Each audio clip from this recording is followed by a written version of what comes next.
So guys, welcome back again to this live section. Thank you so much for joining me in this live section. My people, the tide is turning.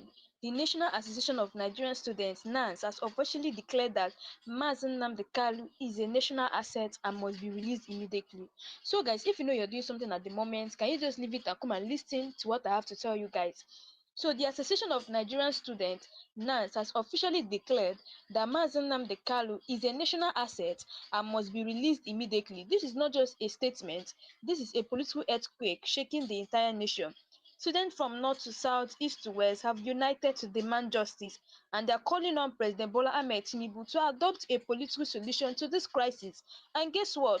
For the first time ever, Ohaneze Ndi Igbo, Southeast governors, National Assembly members, and millions of voices worldwide are standing together on one thing, which is free Nnamdi Kanu now. So guys, stay with me because what you're about to hear is going to shock you guys. Now, Mazi Nnamdi Kanu has remained in detention since June 2021 after his controversial abduction in Kenya and subsequent retribution to Nigeria, an action that triggered widespread protest and global condemnation. And yes, I love the way they are finally using the right word here, abduction, not what rendition. Let's call it what it really was. The man was snatched, brought back to Nigeria, and thrown into DSS custody, where he's remained ever since, despite multiple court rulings in his favor. 3 years on, he's still behind bars, and Nigerians are asking why.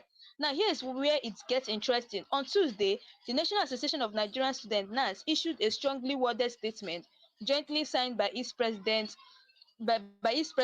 Abubakar and its National Public Relations Officer Orele Enola. They described Nnamdi Kanu as a national asset and demanded his immediate and conditional release.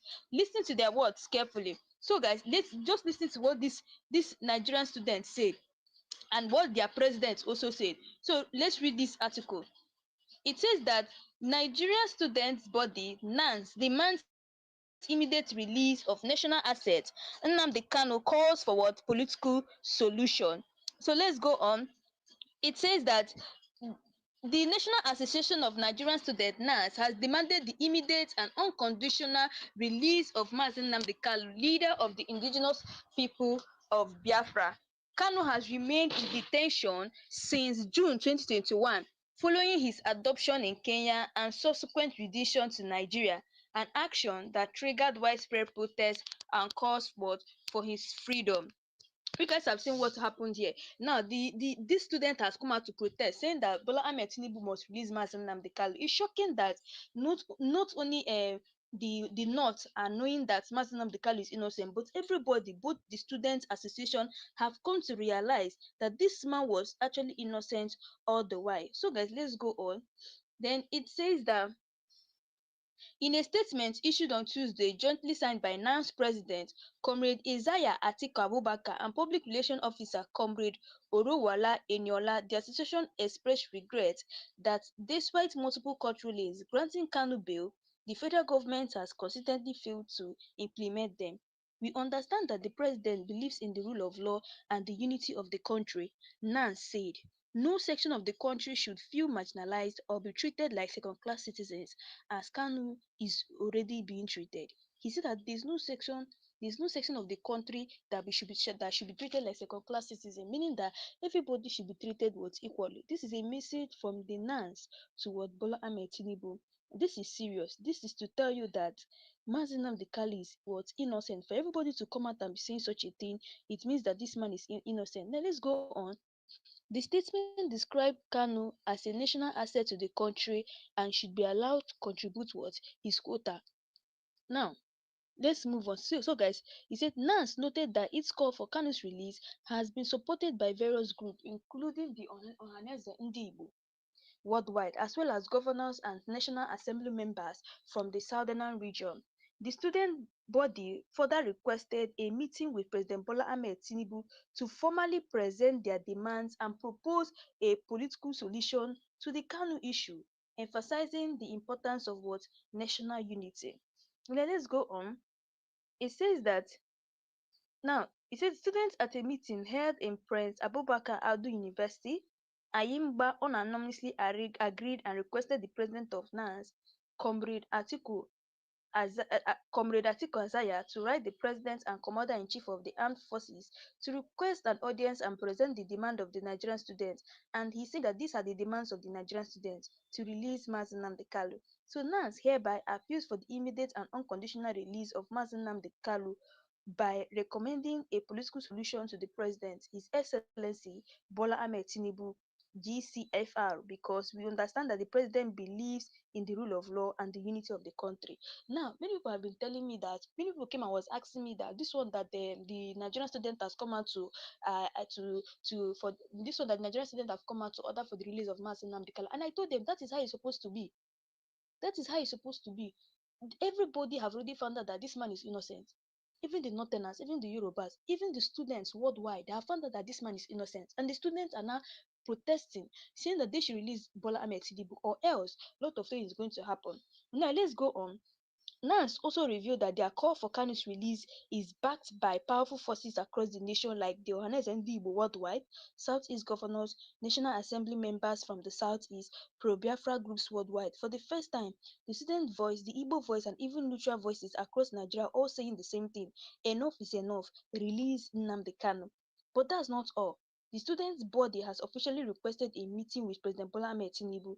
They want to formally present their demands and propose a political solution to the Nnamdi Kanu issue, emphasizing that this is no longer just what a regional concern. This is about the unity and stability of Nigeria itself. Their words are clear. A political solution is the only way forward. Everybody knows it. Even the blind can see it. Even those who opposed Kanu in the past now agree on one thing: the Igbos have been marginalized and treated like second-class citizens in their own country. And that is exactly what led to Kanu's agitation. He raised his voice not out of hatred but out of what? Frustration. When he started, he was criticizing Boko Haram, exposing terrorism, and even advising the Nigerian government on how to protect its people. But what happened? Instead of listening to him, the Buhari government saw him as a threat, an enemy, and moved to silence him. They abducted him, detained him, and ignored court rulings in his favor, all while tensions in the southeast, kept rising. Now, the pressure is squarely on President Tinubu. Will he continue the Buhari era strategy of the detain, delay, and divide, or will he seize this historical opportunity to unite Nigeria by freeing Nnamdi Kanu and adopting a political solution? Make no mistake, this is a defining moment. Every day Kanu remains in detention, the anger grows, the protests intensify, and divide what deepens. My people, this is bigger than one man. This is about justice, equity, and the future of Nigeria. The students have spoken. The Southeast has spoken. Millions of voices across the world have spoken. It's time for the government to listen. It's time to what? Free Nnamdi Kanu, because you cannot claim to be a united nation when marginalizing an entire people. You cannot talk about peace while ignoring justice. October 10th is approaching fast, and the whole world is watching. The whole world is watching about what is going to happen. The fact that the Nigerian students have come out to protest, saying that Bola Ahmed Tinubu should release Mazi Nnamdi Kanu, is that not enough evidence to tell Justice Motosho that this man is truly innocent? See, guys, I'm going to be telling you guys something now. 10th October is going to be a massive thing. Do you know why? Because a lot of people are going to be waiting to hear Justice Omotosho's judgment. They'll all be waiting to hear what this man is going to say. Now, the National Association of Nigeria Students, NANS, the largest youth body in the country, has declared that Mazi Nnamdi Kanu is a national asset and must be released immediately. And here is the shocker. This demand is no longer just coming from the southeast. Students from the north, south, east, and west are united in one voice. Even groups that once opposed Nnamdi Kanu are now backing his release. My people, the question is simple. If the court have freed this man, why is he still in detention? Stay with me because I'm about to reveal everything the Nigerian university students said and the hidden politics and why this could be the turning point in Nigerian history. Anyway, guys, if you know you're coming across this my channel for the first time, please, like I always say, it won't cost you anything much to just hit the subscribe button, like and share this video, and also hit the all notification bell to be getting all the latest news in this channel, because we use this platform to agitate for the release of Mazi Nnamdi Kanu, and I'll be telling you guys everything concerning Mazi Nnamdi Kanu, both his court case and everything concerning him. So let's go on. Stay with me. Mazi Nnamdi Kanu, the leader of the indigenous people of Biafra, has been detained since June 2021. He was adopted in Kenya and secretly was reeditioned back to Nigeria, an action that violated international law and drew global outrage. That single act ignited protests worldwide, from London to Washington, from Lagos to Onitsha. Nigerians and the international community demanded his release. And let's be clear, the Court of Appeal has already discharged and acquitted him of multiple charges. Even the United Nations Working Group on Arbitrary Detention has called his continued detention illegal. Yet today, he is still being held. Why? In their Tuesday statement, the NANS described Nnamdi Kanu as a national asset and demanded his unconditional word freedom. The NANS said that Mazi Nnamdi Kanu is what a national asset and they demanded his unconditional word freedom. Here are some key highlights of their demand. This is what they demanded for. The National Association of Nigerian Students. This is what they demanded for. Respect court rulings. They slammed the federal government for disobeying multiple court judgments, granting Kanu bail, end marginalization. They insisted that no ethnic group should ever be treated as second-class citizens. Adopt a political strategy. Adopt a political solution. They are that is going to only worsen tensions. Now, these are what the National Association of Nigerian Students said. This is what they were telling Mazi Nnamdi Kanu to do. Unless if Mazi Nnamdi Kanu does not do this, a lot is going to happen. So let's go on. They said engage in dialogue. They want Tinubu to meet with Southeast leaders and Nnamdi Kanu's representative to resolve this crisis, peacefully. That is it. And here is the bombshell. They have officially requested a private meeting with President Bola Ahmed Tinubu to present their demand face to face. This isn't just about the students anymore. NAS confirmed that their call for Kanu's release is backed by Onazendi Worldwide, Southeast Governors Forum, National Assembly members representing the region, international human rights organizations, and even Nigerians in diaspora. What we are seeing now is unity across divides. Even people who once criticized Kanu are now saying this man is not the problem. Detaining him is. Everybody knows this. Even the blind can see what is going on. The Igbos have been marginalized for decades, and it's exactly this marginalization that sparked Nnamdi Kanu's agitation.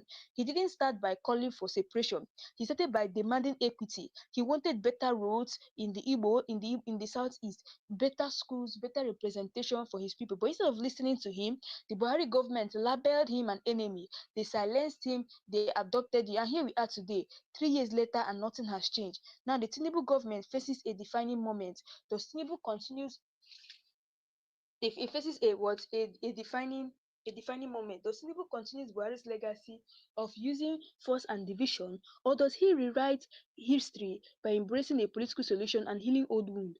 Because make no mistakes, every day Kanu remains in DSS custody, the anger grows, the protests intensify, and Nigeria will become more divided.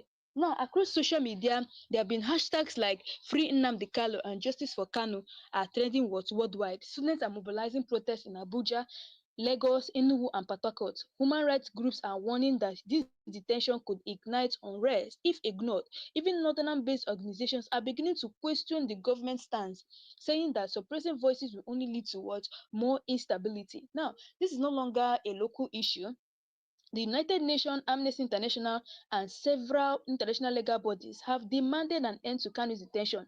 The world is watching Nigeria closely. Every move Tinubu makes now will affect Nigeria's reputation, its economy, and its democracy on the global stage. My people, this is bigger than one man. This is about justice, equity, and the future of Nigeria. The students have spoken, the Southeast has spoken, even the international community has spoken. It is time for the government to listen. It is time to free Nnamdi Kanu, because you cannot build a united Nigeria by marginalizing an entire people.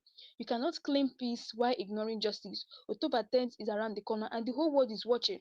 What do you guys think? My people, should Tinubu finally release Mazi Nnamdi Kanu and adopt a political solution, or will Nigeria continue down this dangerous road? So guys, I would like you to drop your comment below, because don't forget that we use this channel to agitate for the release of Mazi Nnamdi Kanu. So tell me what you guys really think, and I'll be taking your questions one after the other, because I would really love this live section to be very interactive. Now let's go on.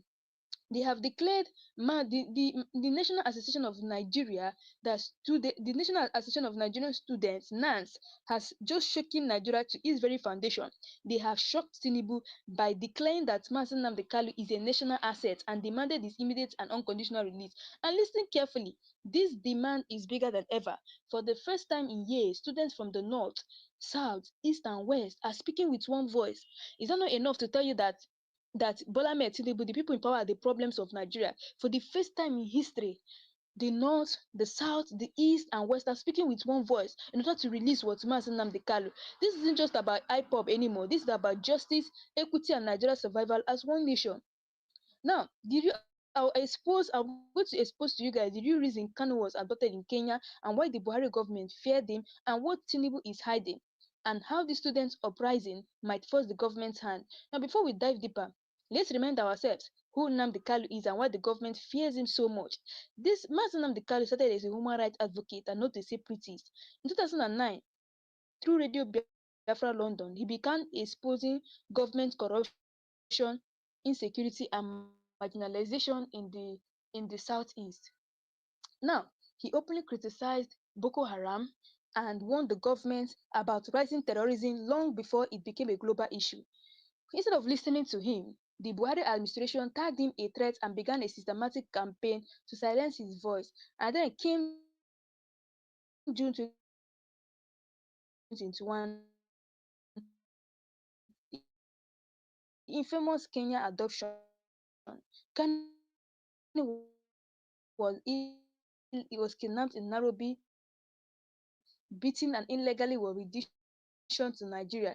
This single crime signed by President Atiku, that's the National Association of Nigerian Students, their president.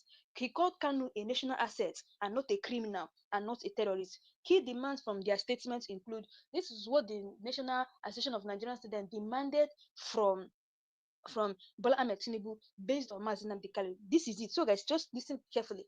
They demanded immediate compliance with court orders. They blasted the government for floating multiple court rulings that Fred Kanu. If the judiciary is useless, what's left of democracy? They asked. Now, another demand is end systematic marginalization. The National Association of Nigerian Students said continued detention of Kanu is a direct attack on the Southeast and it deepens war division. Now, another one is adopt a political solution. They warned that force cannot resolve ideology struggles. They urged Tinubu to call for dialogue involving Southeast governors, Ohaneze Ndigbo, and Kanu's legal team. Now, another demand is national unity first. They stressed that releasing Kanu could heal wounds and rebuild trust among Nigeria. Face-to-face meeting with Tinubu, they have formally requested a meeting with the president to present their demands and propose a lasting peace deal. The non-statement isn't standing alone. It has created a political tsunami. Unless the Ndigbo worldwide, unless the Ndigbo worldwide has doubled down on its demand for Kanu's release, Southeast governors are quietly lobbying Abuja to end the standoff. National Assembly members from across the country, even from the north, are now urging a political resolution. Nigerians in diaspora are threatening coordinated global protests at embassies and consulates. For the first time in years, Kanu's freedom is becoming a national concern. Let's be honest with ourselves. You can't separate Kanu's agitation from the historic marginalization of the Igbo. Yes, since the end of Biafran War in 1970, the Southeast has received the lowest federal allocation, being excluded from key leadership positions, suffered collapsed infrastructure, despite contributing massively to Nigeria's economy. They have faced stigmatization at every political negotiation was table. Nnamdi Kanu became the voice of millions who felt betrayed and abandoned. But instead of engaging him, the Buhari government chose intimidation, bullets, and what prison cells. And today, Nigeria is paying that price. Honestly, Nigeria is really paying that price. Now, President Bola Ahmed Tinubu is in a tight corner. On one hand, Nottingham Power blocks wants Kanu kept behind bars, fearing his influence could what destabilize the union. On the other hand, Tinubu needs Southeast support to stabilize his fragile government and secure legitimacy. If Tinubu plays this wrong, he risks nationwide student protests, international sanctions, a massive security crisis in the southeast. But if he plays it right, he could become the president who united with Nigeria. Let's not underestimate what's happening here. NANS represents over 40 million Nigerian students. This isn't just another protest, this is a national youth awakening.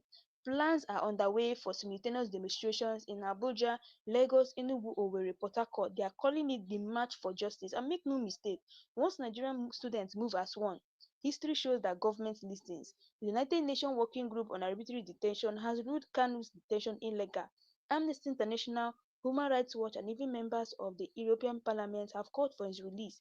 Nigeria's image is already suffering globally, and continued defiance of court orders can lead to visa restrictions on top officials, loss of international funding, more isolation in global politics.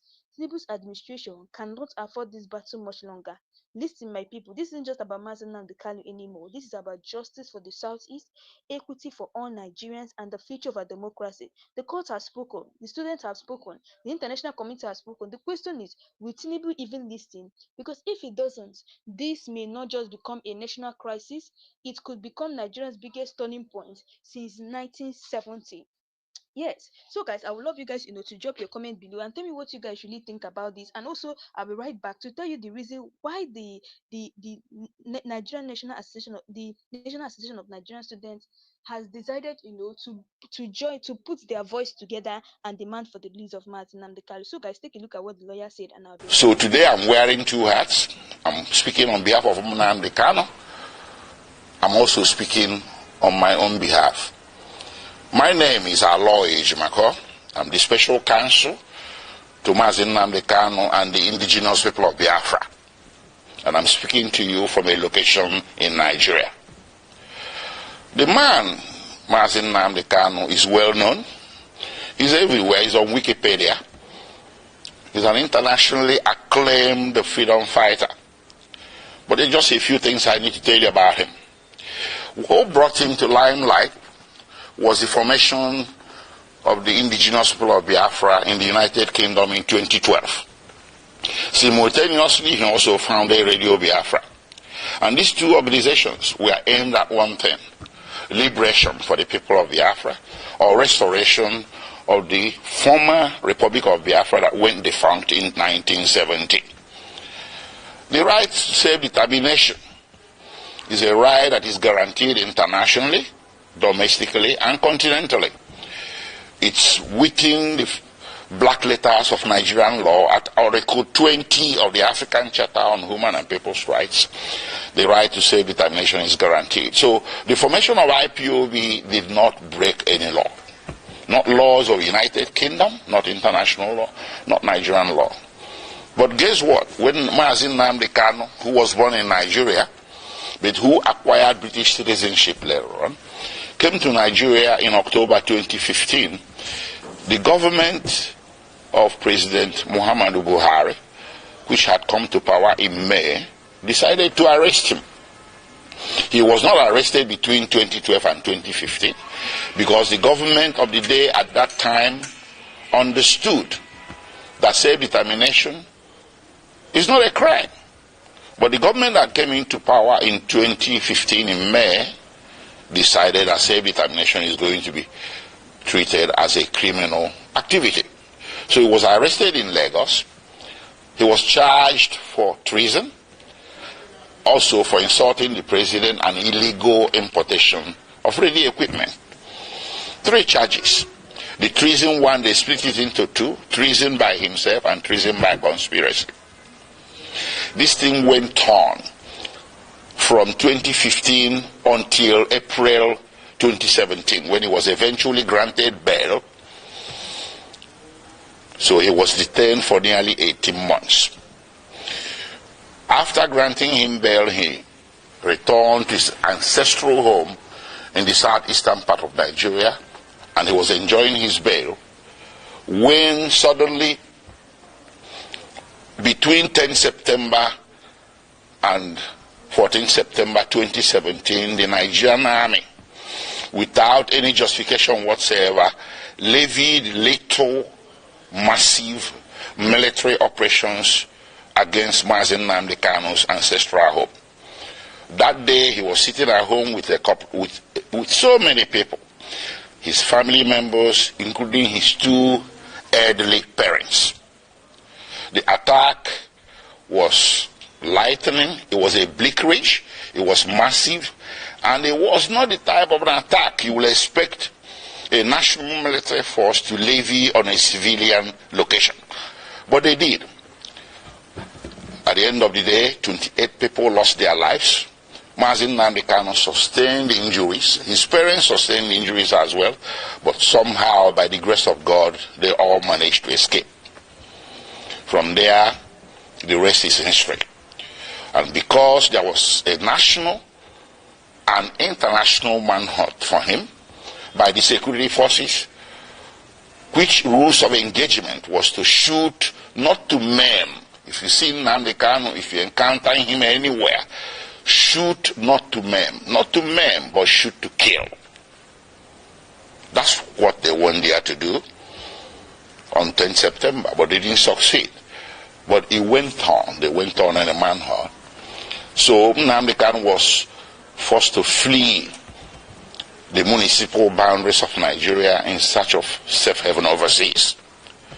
Eventually, in May 2021, he settled in Kenya. He entered Nairobi and settled in Kenya somewhere. He never knew that Nigerian security forces, the international branch of it, were laying in wait for him. They led an ambush for him. So on 19th June 2021, he drove himself to Jomo Kenyatta International Airport on a personal errand. As soon as he drove into the parking lot and alighted from his vehicle, several well-armed security men suspected to be of a mixture of Nigerian and Kenyan security forces swooped on him, grabbed him, abducted him, and put him forcibly in a vehicle and drove away. Well, they didn't take him to the police station. They didn't take him to immigration because he was a foreigner. He should have been taken to immigration. They didn't take him to any official law enforcement facility. They took him to a secret location in Nairobi, a non-official secret location. So in effect, they disappeared him. And they kept him at that secret location for a whole 8 days. And those 8 days he endured horrendous torture. All these are matters of record between the various tribunals and courts before whom this matter has been brought. I cannot begin to give you all the details. Horrendous torture in violation of basic human rights, in violation of the laws of Kenya, Nigeria, and the international community. When Nnamdi Kanu was abducted on 19th June 2021, the proper thing that should have been done is to take him to a police station, from there to a court. And then if you wanted him back in Nigeria, you subject him to what is called extradition proceedings. This is a basic tenet of the law that you see in the laws of any nation. Kenya has an extradition act to which Mazi Nnamdi Kanu should have been subjected. But guess what? They didn't do that. They rather disappeared him for 8 days, tortured him to their heart's content. And on 27th June, they secretly brought him out from this location and took him through the back doors, evading Kenyan immigration, direct to the tarmac of Jomo Kenyatta International Airport, Nairobi, where a private plane was waiting. They bundled him into the plane, chained him to the chair, and everything. He endured 5-6 hours flight from Nairobi to Kenya in the most excruciating circumstances. They arrived in Nigeria late in the evening and the plane flew back to Nairobi.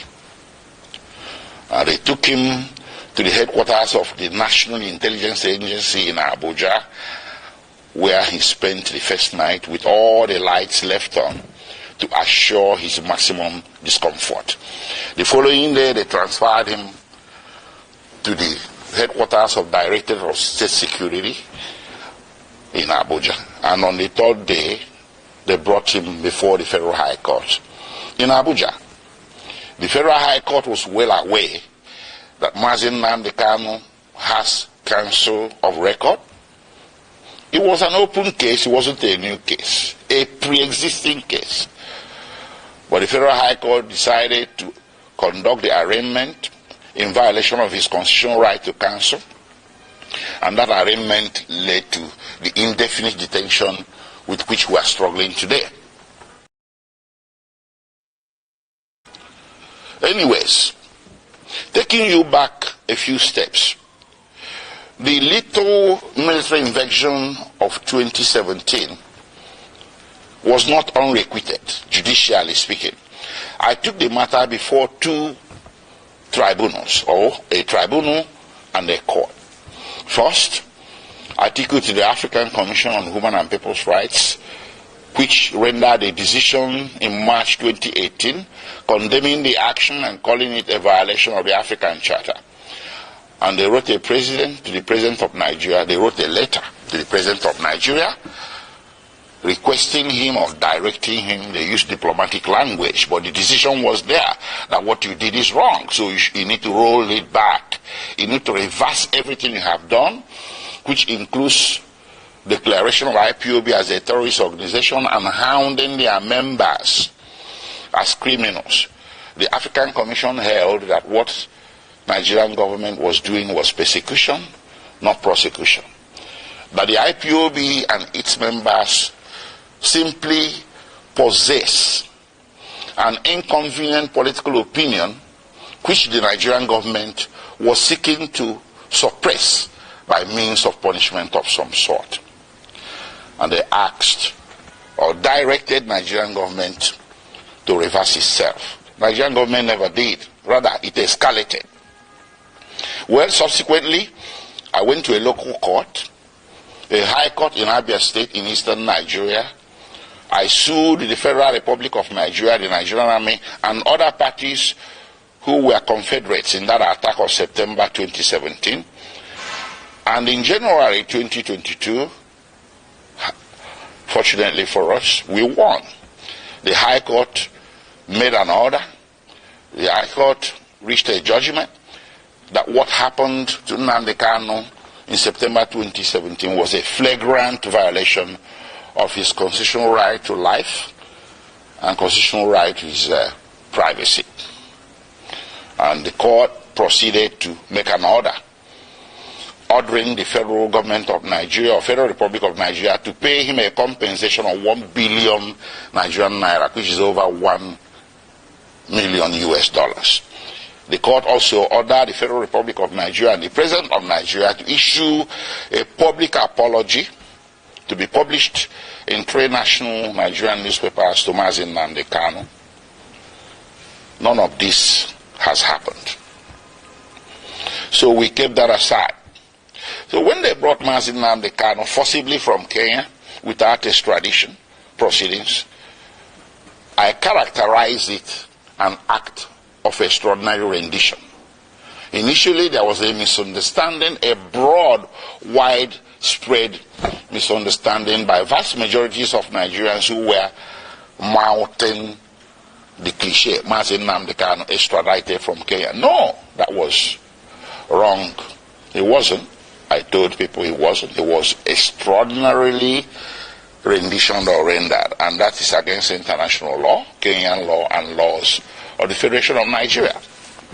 So while his criminal trial was making its way slowly at Abuja, with all the several amendments the government was bringing, they walked away from treasonable felony, insulting the president, importation of radio equipment, and bam, to terrorism.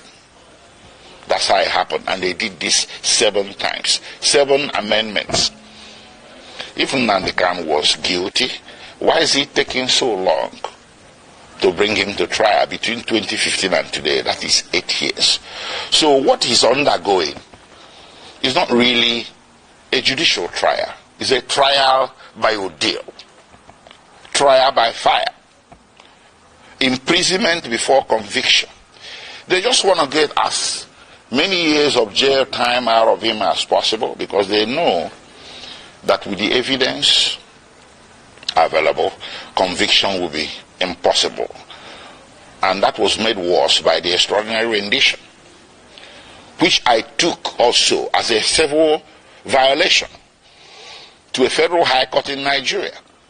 And in October 2022, the federal high court came down with a judgment that extraordinary rendition was a violation of his constitutional rights, his fundamental rights, and they awarded him 500 million Nigerian naira. That's about $800,000.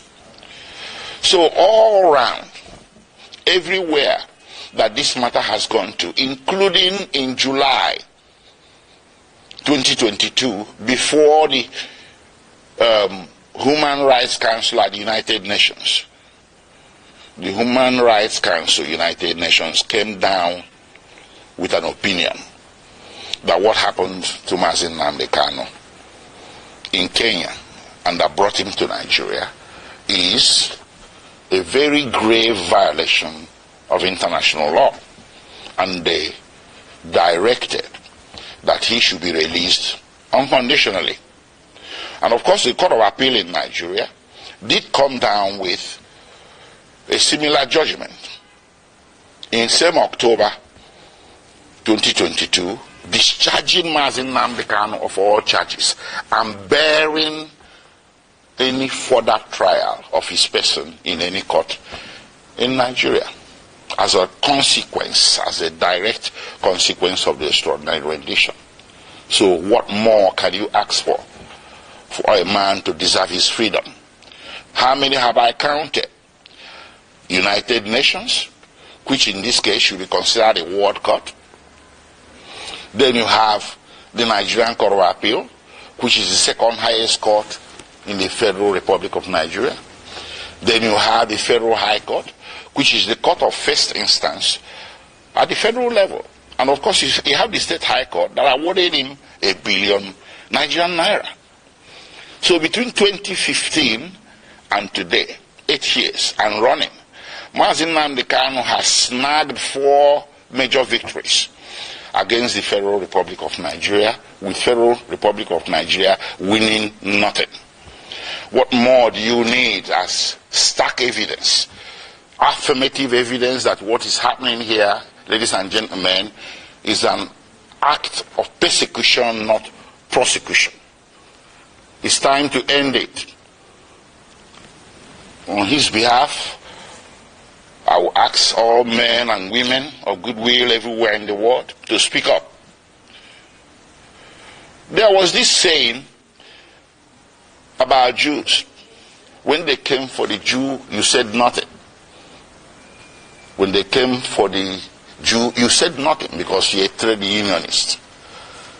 Then when they came for the trade unionist, you say, well, I'm a scientist. You said nothing. They took the Jew, they took the trade unionist, and then when they came for the scientists, nobody spoke for you. Mazi Nnamdi Kanu is a poster boy for all the injustices that a great race, the Igbo people, and their cousins in the former eastern Nigeria have been subjected to since the founding of Nigeria. These injustices became more public because since 2015 they have been escalated.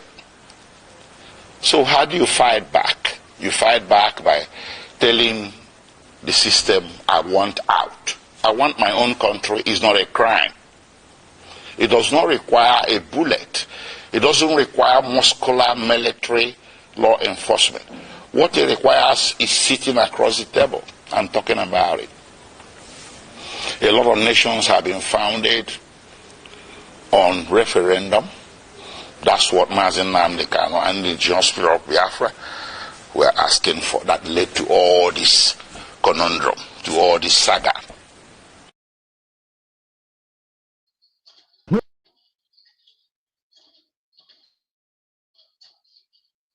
When the president calmed down, the reason Nnamdi Kanu have a discussion with him. You have been having a discussion with bandits and the so-called repentant Boko Haram.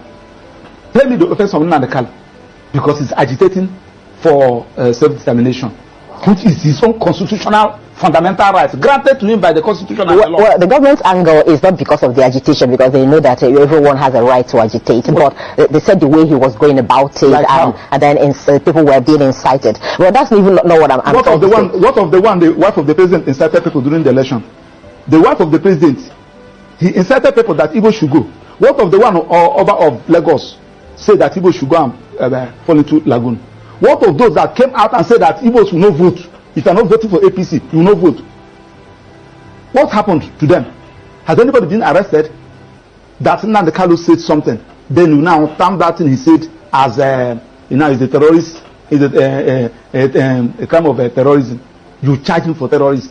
His own lawful organization that is registered in almost all the whole countries in America and Europe and Asia, and you now came to Nigeria, you term it a terrorist organization. Now you are now saying that now that IPOB is being recognized in almost all the whole countries in America and Europe, so you are now saying that America, France, Germany, they are recognizing a terrorist organization because you don't want anybody to agitate. You want to suppress anybody. If you talk, kill him, suppress him, jail him.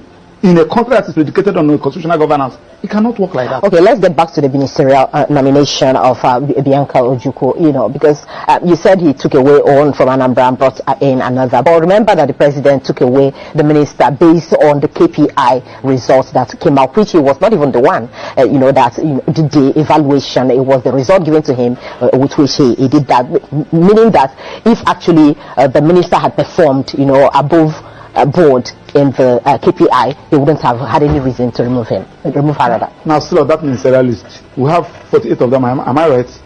And we have 36 states in this country, including FCT 37. So, apart from Southeast, that have only 5, every other region have more than 6, apart from Southeast. Now, check since 1999, we have been having series of presidents. Let's use what is going on now. The president is from where? Vice is from where? Speaker is from where? Senate President is from where? CJN is from where? Court of Appeal President is from where? National Industrial Court President is from where? Chief Judge of Federal High Court is from where? And they are saying that the people of Southeast belongs to this country. Are you sure Max, are you sure you're not? It's just like what I said too. Isn't it time we started to be less sentimental about this diversity? We have to apply it now. We are saying that the only people that are qualified to hold on this position, nobody from South is qualified. On what basis? Are you saying that there's the chief of naval staff is from the Southeast? Huh? The chief of naval staff? From where? I'm talking about the key position. Number 1 person, number 2 person, number 3 person, number 4 person, number 5 person. The key position, we have 3 arms of government: the executive, the judiciary, and the parliament. You can never see anybody from Southeast there.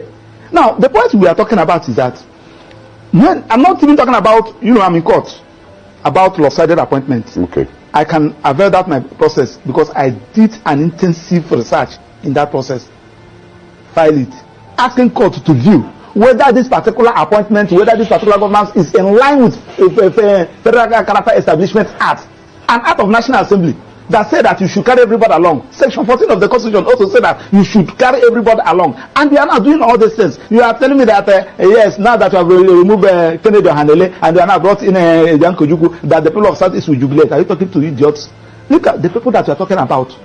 Let me start with the source. In football, the people that have made Nigeria proud are the people of Southeast. In commerce, in aviation industry, name it. In academics, they are from people of Southeast. But when it comes to power, they are not qualified. And we want them to be happy. Listen, let me tell you, like today that is Monday, go to Southeast. And my annoyance is that these things are avoidable for Christ's sake. The one at Atan, the reason and the Kanu, let us start addressing this issue. This early morning, somebody sent me a clip, something they posted, that they said I think they said next week, the next 2 weeks, that there will be nothing like federal courts in the whole of Southeast. What do I mean by federal courts? Federal courts, National Industrial Court is a federal court. Federal High Court is a federal court. Court of Appeal is a federal court. Now, the judges that are there, most of them are not Igbos. Majority of them are not Igbos. How should you risk somebody to go and preside in the Court of Appeal or the Judicial Division, Oka Judicial Division, Enugu Judicial Division? How can you appoint somebody to go and preside in Federal High Court in the Southeast, National Industrial Court in the Southeast? And we are not even thinking about all this. And the judges are not even thinking about, So the point we are talking about is that when there is a problem, look for a solution. President, somebody like us, we're not even, I'm defending Nnamdi Kanu, one of his lawyers. So when they say so you people are not doing what you're supposed to do, the person that is calling you, don't even know him. He's using a hidden number to call you. You don't even know what they're talking about. The only thing that you went to court and you were unable to bring Nnamdi Kanu out. They're not even safe. Okay, Maxwell, let me ask you this, because from what you're saying, I've also heard IPOB many times deny, allegations of being involved in some of the killings that happen in the southeast and some of the, the ills that we see in the society. Even the sit-at-home in question, IPOB has also claimed that he has not asked anybody to sit at home. I don't know, get my point. So the point I'm making is that from what you're saying, it would look as if what you're actually trying to say is that it's because Nnamdi is being held, that is why, the ills in the society in the southeast has escalated. Does it have anything to do with him? That is what you're saying? You know why? Nnamdi Kanu, IPOB is his initiative. He established it, he organized it. Now, when you now kidnapped him or adopted him, and unlawfully, because the Supreme Court have said that he was unlawfully brought into this country, and you kept him incommunicado, everybody on his own. This one we kill, you said at IPOB. This one we maim, you said at IPOB. Everybody on his own. That's why I ask you the question, who is IPOB? The IPOB is Nnamdi Kanu. So Nnamdi Kanu, if Nnamdi Kanu is out, you will know who is who. Simon Ekpa will talk his own, Emma Powerful will talk his own, this one will talk his own, this one. Who is IPOB? That you are even talking. Simon Ekpa is in Finland. Emma Powerful, I don't know where he's operating from. Another person is operating from somewhere. Issuing threats. Just like the one somebody told me. I don't even know where that one is coming from. So the easiest way to do is the one that you know. Nnamdi Kanu. Then tell Attorney General, as he discontinue the charges against the president of Mieti Ala Kato, discontinue that of Showore, they are all terrorism. Tell them to discontinue that of Nnamdi Kanu, and allow Nnamdi Kanu to agitate. It is his right. I told you the other day. You see, that's where the problem is, really. The guarantee, that there will not be problems, even if Nnamdi Kanu is, because you're saying allow him to agitate, and he goes about it the way he used to, like, the government have actually feared. That may also create more problems, don't you think? Let me tell you, there are some things that you asked me the other day whether they are talking about condition giving Nnamdi Kanu. I told you one question. I said, if you give Nnamdi Kanu condition that he feel after meeting up that condition, he will still live like a human being, so be it. But when you give him condition and you are removing that made him a human being, he will tell you no. What is that made you a human being? That thing that makes you a human being is your ability to exercise your fundamental rights. And when somebody said, now I'm going to employ you here, I'll be paying you $500,000 every month, but you will not talk, you will not move out, you say, do away with your job. When somebody said, I'm going to release you, but I'll cut one of their hands, say no. The agitation for self-determination is a fundamental right. And if you people fail to understand it, I can agitate that I need the Republic of Maxwell. It is my right. Anybody can agitate. I don't even need crowd to follow me. It is when you now feel that you have gotten the necessary need the necessary qualities, then so be it. It is now left for the president, who believe in democracy, who believe in government of the people by the people, to apply an initiative. What is the initiative? Release the person, start addressing all those issues that gave rise to this agitation. It has been there. Uwazirike was agitating during Obasanjo. A lot of people were agitating. So now that you have arrested, you come down Uwazirike that time, Nnamdi Kanu came up. Now that you have arrested Nnamdi Kanu, Simon Ekpa is there. I think this data from Ned Nwoko was telling you that even if you arrest Simon Ekpa today, another Simon Ekpa will come out. So the issue there is that address all those issues. Right. So for you, it's not about ministerial appointment. No. That one. Okay, that is a complete distraction. That one should not come in. Okay. After coming in now, let Bianca come and address the Igbos in Enugu. All right.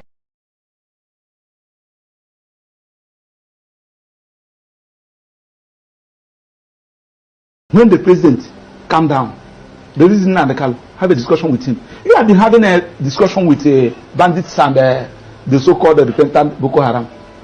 Tell me the offense of Nnamdi Kanu. because he's agitating for self-determination, which is his own constitutional fundamental rights granted to him by the constitution and the law. Well, the government's angle is not because of the agitation, because they know that everyone has a right to agitate, but they said the way he was going about it, Like and then people were being incited. Well, that's even not what I'm What trying of the to one? say. What of the one? The wife of the president incited people during the election. The wife of the president, he incited people that Igbo should go. What of the one Oba of Lagos said that Igbo should go and fall into lagoon? What of those that came out and said that Igbos will not vote? If you are not voting for APC, you will not vote. What happened to them? Has anybody been arrested? That Nnamdi Kanu said something, then you now term that thing he said as is a terrorist, is a crime of terrorism. You charge him for terrorism. His own lawful organization that is registered in almost all the whole countries in America and Europe and Asia, and you now came to Nigeria, you term it a terrorist organization. Now you are now saying that now that IPOB is being recognized in almost all the whole countries in America and Europe, so you are now saying that America, France, Germany, they are recognizing a terrorist organization because you don't want anybody to agitate. You want to suppress anybody. If you talk, kill him, suppress him, jail him. In a country that is predicated on a constitutional governance, it cannot work like that. Okay, let's get back to the ministerial nomination of Bianca Ojukwu, because you said he took away one from Anambra and brought in another. But remember that the president took away the minister based on the KPI results that came out, which he was not even the one, that did the evaluation. It was the result given to him with which he did that, meaning that if actually the minister had performed, above board in the KPI, they wouldn't have had any reason to remove her rather. Now, still on that ministerial list, we have 48 of them. Am I right? And we have 36 states in this country, including. So guys, you guys have actually heard what the lawyer of Mazi Nnamdi Kanu said, right? Now let me just give you guys something that is very shocking. The reason why the National Association of Nigerian Students, came out to order Bola Ahmed Tinubu to release Mazi Nnamdi Kanu. I'm going to be telling you guys the reason why these people came out. Many people have been saying that this is the first time that these people came out, to join their voices together, and I said yes, because people are still understanding that Mazi Nnamdi Kanu is innocent. Many people in my DM, they were telling me that that these people have finally come out to join their heads together, both the south, the north, east, west Nigerian students. I told them yes, because they have realized that this man is innocent all the while. People even that I've seen a lot of northerners coming to tell me that Mazi Nnamdi Kanu, that Mazi Nnamdi Kanu is the only person that is going to liberate Nigeria when it comes to insecurity. Mazi Nnamdi Kanu is the only person. Now, Nnamdi Kanu as a national asset, this is the untapped opportunity. When the National Association of Nigerian Students, NANS, described Mazi Nnamdi Kanu as a national asset, they weren't exaggerating. Think about it. Kanu commands the attention of 70+ million Igbos worldwide. He has the mobilization power to unite the Southeast faster than any governor. His influence could have been challenged into peace building and national world dialogue, but instead, past government saw him as a threat.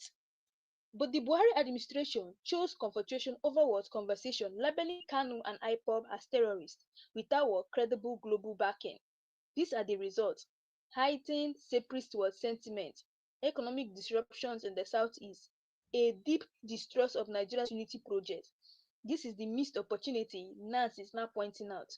Now, the political trauma of the Igbo people. To understand why Kanu's case resonates so deeply, you must understand the Igbo political trauma. After the Biafran War, the policy of no victor, no vanquish was never honored. It was never honored. Igbos were systematically excluded from strategic political positions. Federal allocation to the southeast remains the lowest among all the 6 regions, even in security architecture. Until 2023, no Igbos has ever been chief of army staff since 1960. Kanu rose to challenge this entrenched inequality. When the government ignored his calls for dialogue, he became the voice of resistance. Now, NANS is now saying exactly what millions of Igbos feel. You cannot continue to marginalize a people and expect peace. It's not possible. Tinubu's secret cabal spewed over Kanu. Inside Aso Rock, there's serious division with Tinubu's inner circle over what to do with Kanu. Group A, led by Attorney General Lafi Fagebim, advocates for political settlement, ones that continuous detention violate court orders and international treaties. Now, Group B, led by key northern power brokers, insists Kanu's release will embody what IPOB fears it could trigger fresh separatist agitation.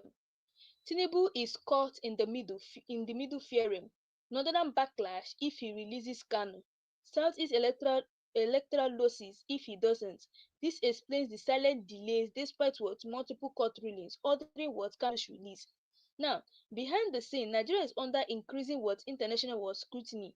The UN Working Group on Arbitrary Detention has described Kanu's continued detention as illegal. The UK Parliament has debated sanctions on Nigerian officials linked to human rights abuses. In the US Congress, pro-Igbo groups are lobbying for magnitstic sanctions against specific DSS and presidency officials. The EU Parliament has begun deliberately on economic consequences for Nigeria if it fails to respect court judgments. Tinubu knows Nigeria cannot afford global isolation, especially as foreign investments are already fleeing. Now, the power of students. Let me tell you the reason why I told you that when students come together with one voice, it can move things. I'll be telling you guys the power of students and why the National Association of Nigerian Students can shake the nation. This is not just another student protest. The National Association of Nigerian Students today represents 40 plus million Nigerian students, over 230 tertiary institutions nationwide, a massive network of youth influencers and activists. Their planned actions include mass demonstration across Abuja, Lagos, Enugu, Owerri, and Port Harcourt, petitions to the National Assembly demanding Kanu's release, international solidarity campaigns with student unions in Canada, the UK, and the US. If Tinubu ignores them, this could snowball into the largest student-led uprising since 1978. Ali must go riot. Now, obtaining the economic cost of Kanu's detention. Every month, Kanu remains detained. The Southeast economy suffers. Monday sit-at-home protests have cost over 3.8 trillion since 2021. Businesses in Aba, Onitsha, and Nnewi operate 4 days a week, reducing productivity. Foreign investors are pulling out due to security fears. Ironically, the same government that wants economic growth is undermining it by keeping Kanu locked up. For the first time in years, the National Association of Nigerian Students is uniting North, South, East, and West under a single demand: free Nnamdi Kanu. It is shocking. This is historical because Northern students see the bigger picture of human rights. Southwestern student leaders believe Kanu's case sets a dangerous precedent. Southeast leaders view it as a fight for dignity and identity. If this unity holds, it could reshape Nigerian youth politics permanently. What the DSS secrets, what they don't want you to know. These are the secrets that the DSS don't want you to know. Leaked report from DSS insiders revealing disturbing realities about Kanu's detention. He is allegedly kept under 23 hours solitary confinement, limited access to family and legal counsel, denied adequate and medical treatment despite chronic health conditions, exposed to psychological torture techniques intended to break his resolve.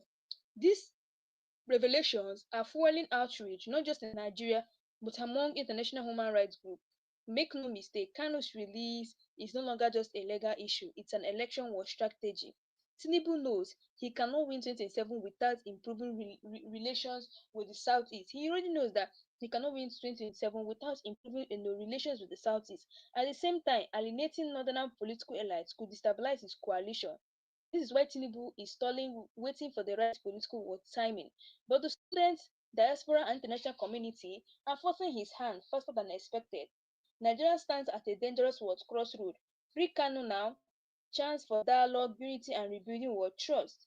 Keep him detained, risks violence, unrest, global sanctions, and economic collapse. Now, the National Assembly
ruled his arrest an extraordinary, illegal, and unconstitutional.